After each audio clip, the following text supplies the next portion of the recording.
Puji Tuhan, Bapak Ibu sekalian yang dicintai oleh Tuhan Yesus Kristus. Kali ini kita kembali di dalam memperhatikan firman Tuhan dengan judul pertandingan iman. Kita melihat firman Tuhan di dalam 1 Timotius pasal 6 ayat yang ke-12. Dikatakan begini, bertandinglah dalam pertandingan iman yang benar dan rebutlah hidup yang kekal. Untuk itulah engkau telah dipanggil dan telah engkau ikrarkan ikrar yang benar di depan banyak saksi. Nah, saudara-saudara, pertandingan iman dikatakan bertandinglah dalam pertandingan iman yang benar. Saudara dan saya, ketika kita menjadi percaya kepada Tuhan Yesus Kristus, maka kita memperoleh keselamatan jiwa, kehidupan, dan kemuliaan. Ketika saudara dan saya menjadi milik Tuhan Yesus, percaya kepada Tuhan, maka kita memiliki keselamatan jiwa, kehidupan, dan kemuliaan dari Tuhan. Nah, ketika saya dan saudara percaya, maka ayat itu menjelaskan bahwa saya dan saudara dipanggil lalu diikrarkan. Artinya dideklarasikan bahwa saudara dan saya sekarang ada dalam pertandingan iman. Ketika saya menjadi percaya, maka saya menerima keselamatan jiwa, kehidupan, dan kemuliaan. Lalu bersamaan dengan itu, saya dipanggil dan dideklarasikan, diumumkan, diikrarkan bahwa saya sekarang ada dalam pertandingan iman. Ibrani 12 ayat yang pertama menulis seperti itu. Karena kita mempunyai banyak saksi bagaikan awan yang mengelilingi kita, marilah kita menanggalkan semua beban dan dosa yang begitu merintangi kita dan berlomba dengan tekun dalam perlombaan yang diwajibkan bagi kita. Itulah ikrar, itulah deklarasi yang dinyatakan ketika saya dipanggil Tuhan. Saya menerima keselamatan jiwa, saya menerima kehidupan dan kemuliaan dari Tuhan. Sehingga ketika saya deklarasikan, saya didirikan, saya dinyatakan ada di dalam pertandingan iman, maka yang menjadi pertaruhan dalam pertandingan iman itu adalah keselamatan jiwa, kehidupan, dan kemuliaan yang sudah kita terima.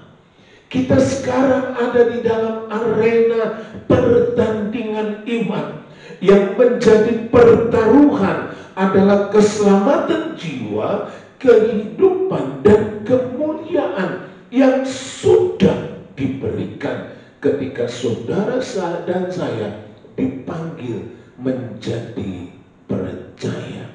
Kalau kita mendatangi 2 Timotius pasal 4 ayat yang ke-7, dikatakan begini, aku telah mengakhiri pertandingan yang baik. Aku telah mencapai garis akhir dan aku telah memelihara iman. Artinya dari ayat itu, saudara-saudara, kemenangan atau keberhasilan dalam pertandingan iman tadi adalah kalau saudara dan saya bisa sanggup terus-menerus memelihara iman. Kemenangan dalam pertandingan itu adalah memelihara iman. Saya dideklarasikan, saya membuat deklarasi, saya menerima Yesus, dan sekarang saya juga dideklarasikan ada di arena pertandingan itu. Sehingga kita sama-sama harus berusaha di dalam pertandingan itu untuk memelihara iman. Kita mendatangi 1 Petrus pasal 5 ayat yang ke-6. 1 Petrus pasal 5 ayat yang ke-6. Karena itu rendahkanlah dirimu di bawah tangan Tuhan yang kuat, supaya kamu ditinggikannya pada waktunya. Nah, saudara, firman Tuhan ini menunjukkan dan mendorong saudara dan saya rendahkan diri di bawah tangan Tuhan yang kuat. Artinya saya dan saudara harus menaruhkan diri kita di bawah tangan Tuhan yang kuat itu. Artinya kita ada di dalam penguasaan dan pengawasan Tuhan. Tuhan memperhatikan saya dan saudara. Ketika kita ada di medan, di arena pertandingan itu, kita ada di bawah pengawasan, kita ada di bawah penguasaan Tuhan. Dan itu diperlukan karena saudara-saudara, Tuhan ingin memastikan apakah saudara tetap menjadi hamba orang yang baik dan setia, atau berubah menjadi jahat dan malas. Matius 25 ayat 21 lebih dahulu. Maka kata tuannya itu kepadanya, baik sekali perbuatanmu itu, hai hambaku yang baik dan setia. Engkau telah setia dalam perkara kecil, aku akan memberikan kepadamu tanggung jawab dalam perkara yang besar. Masuklah dan turutlah dalam kebahagiaan Tuhanmu. Ayat yang ke-26. Maka jawab tuannya itu, hai kamu hamba yang jahat dan malas. Jadi kamu sudah tahu bahwa aku menuai di tempat di mana aku tidak menabur, dan memungut dari tempat di mana aku tidak menanam. Nah, saudara-saudara, hamba-hamba ini awalnya adalah hamba-hamba yang baik. Itu sebabnya mereka dipercayai. Tetapi selang beberapa waktu, Tuhan itu mendapati ada hamba yang tetap baik dan setia.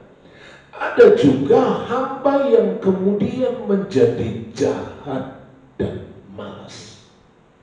Saudara, ketika saya dan saudara menempatkan diri, merendahkan diri di bawah tangan Tuhan yang kuat, maka Tuhan menguasai saya dan saudara. Tuhan mengawasi saudara dan saya dengan satu tujuan. Tuhan ingin mendapati saya dan saudara seperti apa kemudian. Adakah kita tetap menjadi hamba yang baik dan setia? Hamba yang baik adalah hamba yang punya konsistensi, terus-menerus menjadi hamba yang baik dan taat. Hamba itu setia adalah hamba yang terus mempercayai Tuhannya. Dan inilah yang akan membawa saudara dan saya kepada memenangkan pertandingan iman tadi. Karena kita didapati baik dan setia.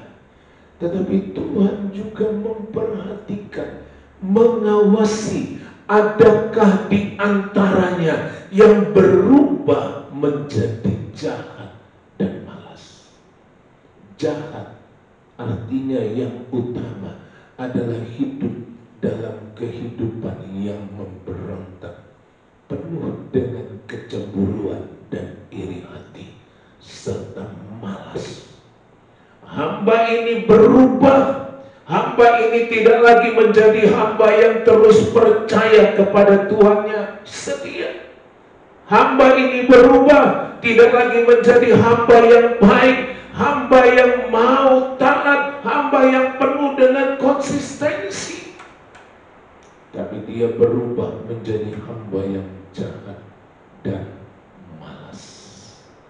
Saudara, di dalam pertandingan itu kita harus hidup dengan firman atau Injil dan bergantung kepada Tuhan. Kita harus terus hidup di dalam firman, di dalam Injil, di dalam kebenaran, dan terus bergantung kepada Tuhan. Itu sebabnya hal pertama yang harus kita lakukan adalah merendahkan diri di bawah tangan Tuhan yang kuat, supaya Tuhan menguasai saya dan saudara. Dia mengawasi saya dan saudara, supaya kita didapati terus setia dan baik, tidak menjadi jahat dan malas, bergantung kepada Tuhan. Di bagian kedua, 1 Yohanes 2 ayat 15 dan 17. 1 Yohanes 2 ayat 15, 16 dan 17. Dikatakan begini, janganlah kamu mengasihi dunia dan apa yang ada di dalamnya. Jikalau orang mengasihi dunia, maka kasih akan Bapa tidak ada di dalam orang itu.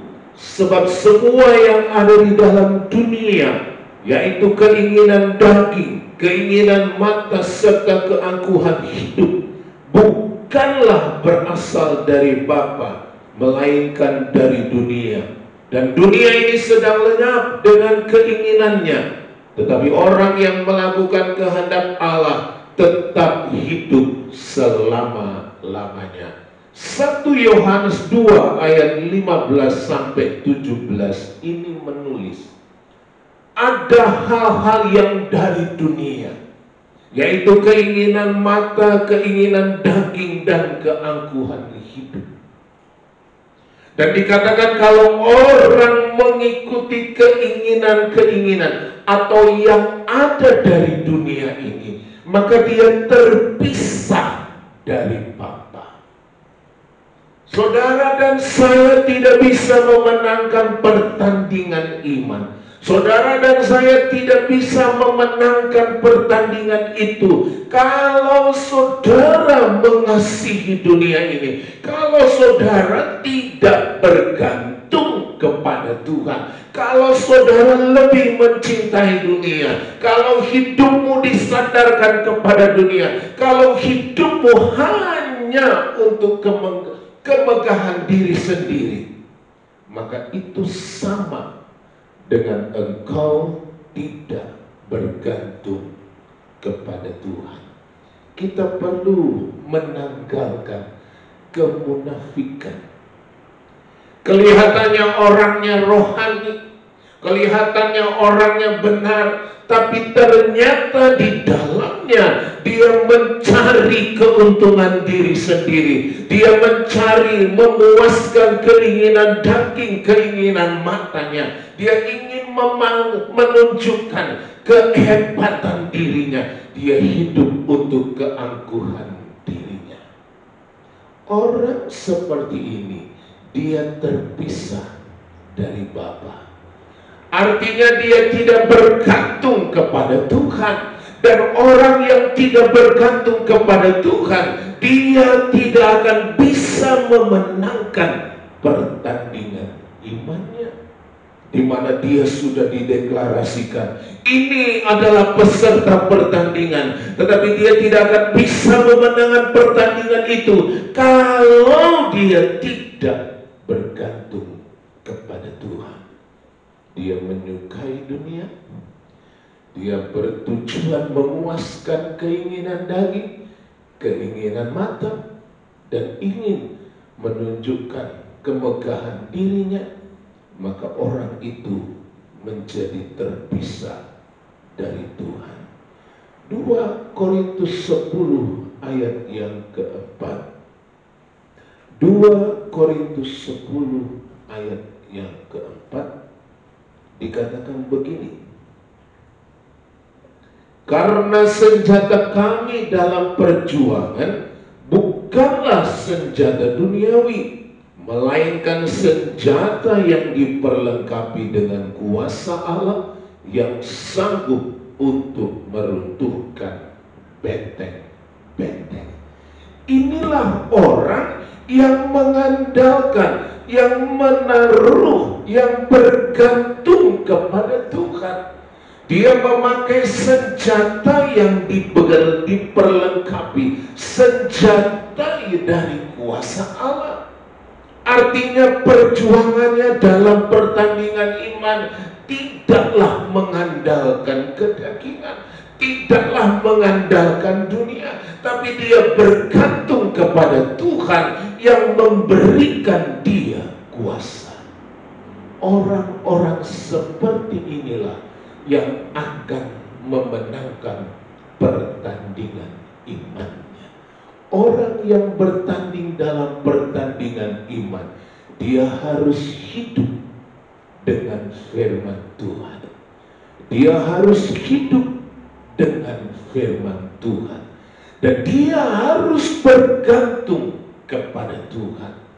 Itu sebabnya kita menaruhkan hidup kita di bawah tangan Tuhan yang kuat, supaya Tuhan terus menguasai dan mengawasi kita, apakah supaya kita tetap bertahan menjadi hamba-hamba yang setia dan baik, hamba-hamba yang terus percaya kepada Tuhan, hamba-hamba yang terus melakukan apa yang menjadi kehendak dari Tuhannya.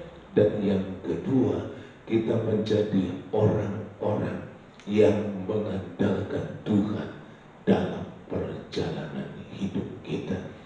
Kemenangan itu adalah ketika kita bisa mempertahankan iman.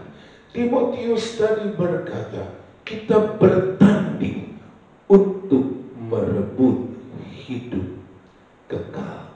Filipi pasal 3, Filipi pasal 3 ayat 13 dan 14.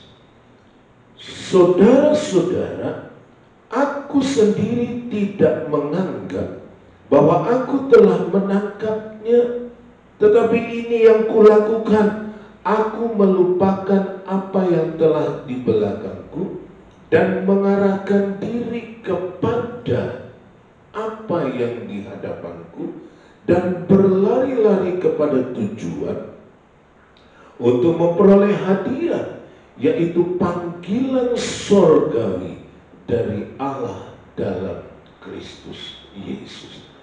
Panggilan sorgawi itu adalah panggilan dari tempat yang paling tinggi. Dipanggil oleh Tuhan dari tempat tinggi di dalam Kristus Yesus.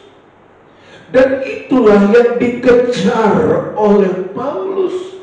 Dan itu juga yang menjadi tujuan saudara dan saya dalam pertandingan iman, mengejar untuk dapat merebut hidup kekal itu. Dengan cara apa? Terus hidup dalam firman, terus bergantung kepada Tuhan. Saudara, kita punya tujuan merebut hidup kekal, panggilan Tuhan dari tempat yang tinggi di dalam Kristus Yesus.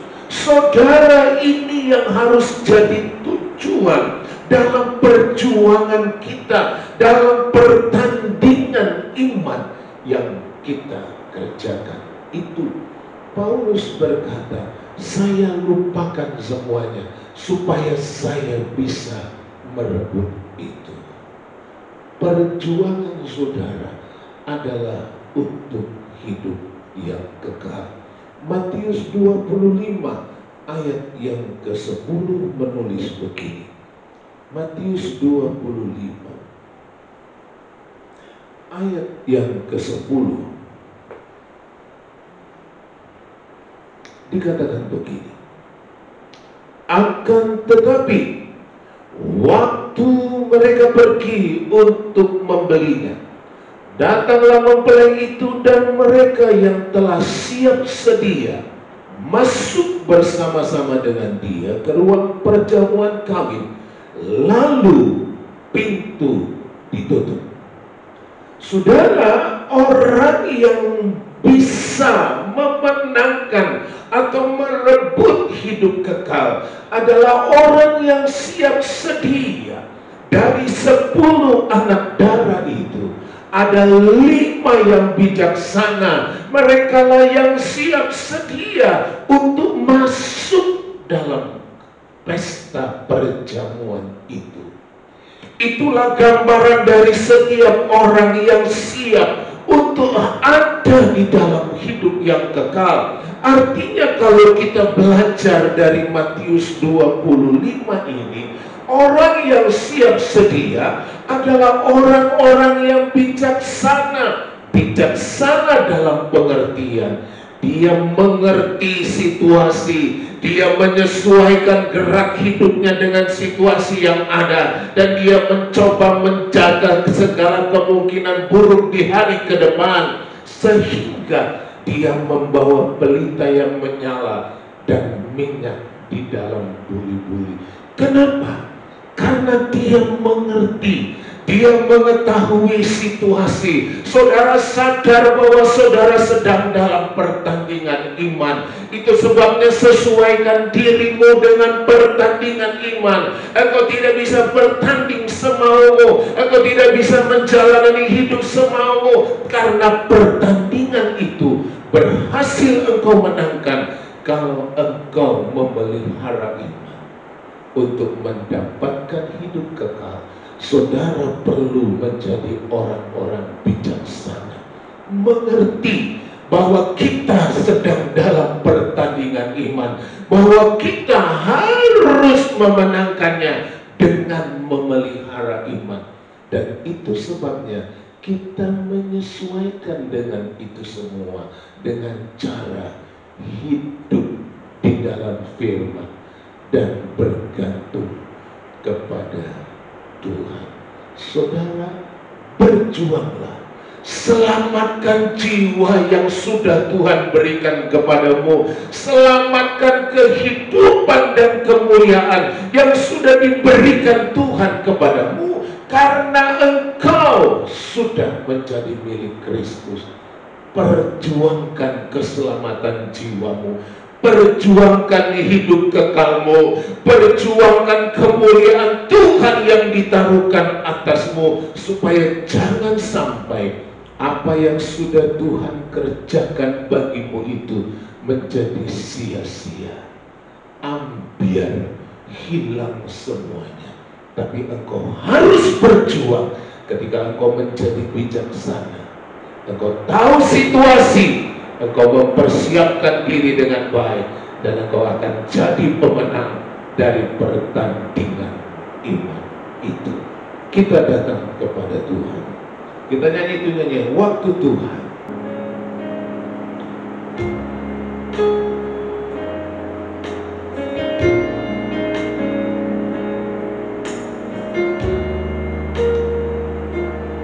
Haleluya.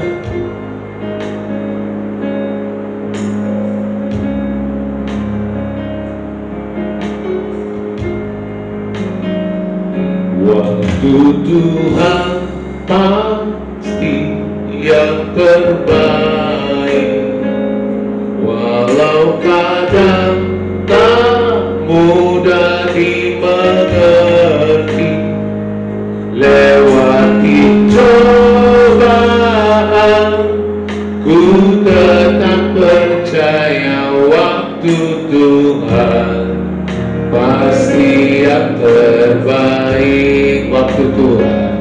Waktu Tuhan pasti yang terbaik, walau kadang tak mudah dimengerti. Lewati cobaan, ku tetap percaya waktu Tuhan pasti yang terbaik. Waktu Tuhan pasti yang terbaik, walau kadang tak mudah dimengerti. Lewati cobaan, ku tetap percaya waktu Tuhan pasti yang terbaik. Mari berdoa sama-sama. Tuhan Allah dan Juru Selamat kami sudah mendengar firman-Mu bahwa kami sedang ada di dalam pertandingan iman. Kami perlu hidup di dalam firman Tuhan. Itu sebabnya kami menaruh hidup kami di bawah tangan-Mu yang kuat, supaya Engkau dapat mengawasi dan mengajar kami untuk terus menjadi hamba Tuhan yang setia dan baik, taat kepada-Mu. Tuhan Yesus selalu percaya kepada Tuhan. Bahkan kami boleh bergantung kepada Engkau ya Tuhan Yesus. Kami tidak mau dipengaruhi oleh keadaan dunia ini, tapi kami terus menaruh percaya dan harap kami kepada-Mu, supaya kami terus dapat memelihara iman kami, sehingga kami dapat meraih hidup kekal yang sudah Engkau sediakan itu.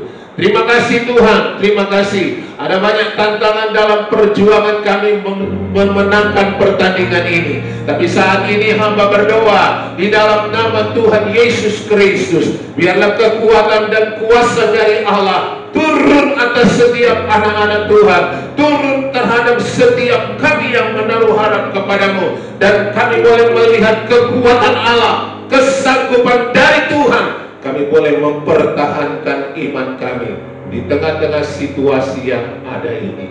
Terima kasih Tuhan, terima kasih. Angkatlah Tuhan Yesus segala beban, angkatlah segala permasalahan, angkatlah segala kelemahan. Biar kami boleh memperjuangkan iman kami, dapat terus kami kerjakan dengan baik, sampai akhirnya kami boleh merebut hidup yang kekal itu. Terima kasih Tuhan, terima kasih, terima kasih. Di dalam nama Tuhan Yesus Kristus kami sudah berdoa. Haleluya. Kemuliaan bagi Tuhan di tempat maha tinggi. Kau Raja diagungkan dan dipuji.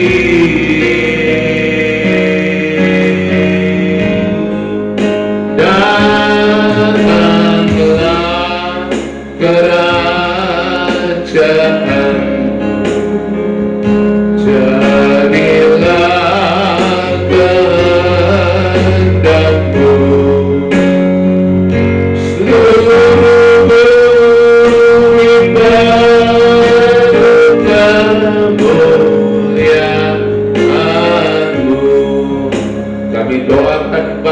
Negara kami Indonesia ini, kami menyerahkan situasi yang ada belakangan ini Tuhan Yesus. Kami masih berhadapan dengan COVID-19. Kami juga berhadapan dengan situasi-situasi yang ada di tengah masyarakat kami. Kami doakan pemerintah kami, khususnya Bapak Joko Widodo, Presiden kami. Berikan dia hikmat dan kemurahan dari-Mu ya Tuhan, sehingga dapat memimpin dan dapat mengambil keputusan yang tepat di tengah-tengah situasi bangsa kami ini ya Tuhan, sehingga semakin keadaan ini berubah menjadi semakin baik. Kami mohonkan kemurahan-Mu bagi bangsa dan negara kami. Curahkanlah belas kasihan-Mu atas bangsa kami ini Tuhan. Curahkanlah kemurahan-Mu atas bangsa dan negara kami ini, sehingga kami boleh melihat Tuhan Yesus, haleluya, kelepasan terjadi di tengah bangsa ini. Orang-orang Tuhan Yesus yang berusaha mengganggu ketertiban di negara ini, kami serahkan di dalam tangan Tuhan.